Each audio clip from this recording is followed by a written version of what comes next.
Hello children, welcome to us education. आज हम करेंगे दूसरी क्लास की हिंदी की किताब का 8वां चैप्टर शीला का साहस। ये आपकी RBSC की बुक है। आइए देखते हैं कि इस चैप्टर में क्या बताया गया है। चमनपुर जो गांव था वो पहाड़ियों के बीच बसा हुआ था। गांव से कुछ ही दूरी पर क्या थी? पाठशाला थी। पाठशाला के रास्ते में घने पेड़ और झाड़ियाँ थी। मतलब जब पाठशाला जाते थे तो रास्ते में बहुत से पेड़ और झाड़ियाँ आती थी। तो पास ही क्या होता था, नाला बहता था और नाला पार करके जो पाठशाला थी उसमें जाना पड़ता था। तो छोटे बच्चे जो थे वो नाला पार करने में बहुत डरते थे, तो उनको आते जाते हुए डर लगता था, इसलिए वो क्या करते थे, बड़े बच्चों के साथ ही आते जाते थे। तो शीला जो थी वो उसी पाठशाला की 5वीं कक्षा में पढ़ती थी। वो अपने मोहल्ले के बच्चों को साथ लाती और ले जाती थी।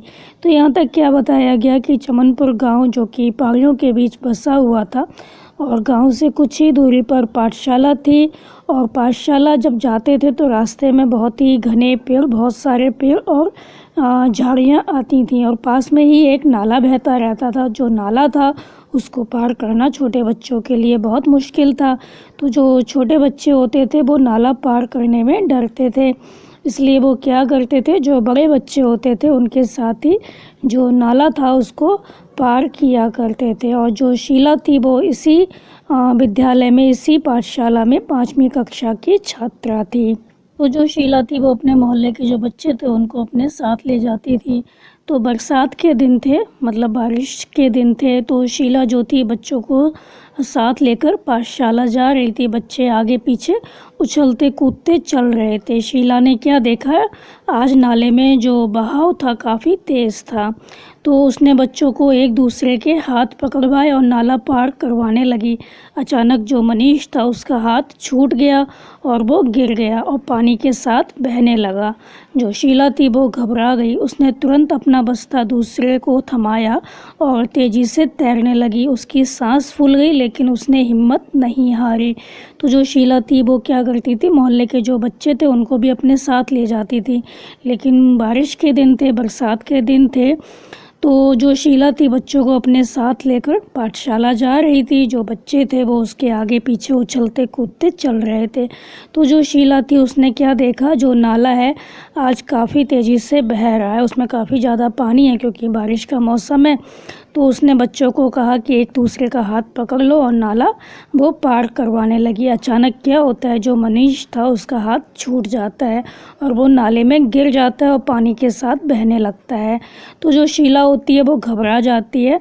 तो वो क्या करती है, तुरंत जो अपना बस्ता होता है, बैग होता है, वो दूसरे बच्चे को थमाती है और तेज़ी से तैरने लगती है। तो जो शीला थी उसकी सांस फूल जाती है लेकिन वो हिम्मत नहीं हारती। फिर क्या होता है, जो शीला होती है वो तैरती हुई मनीष के पास पहुंच जाती है और उसका हाथ पकड़ लेती है।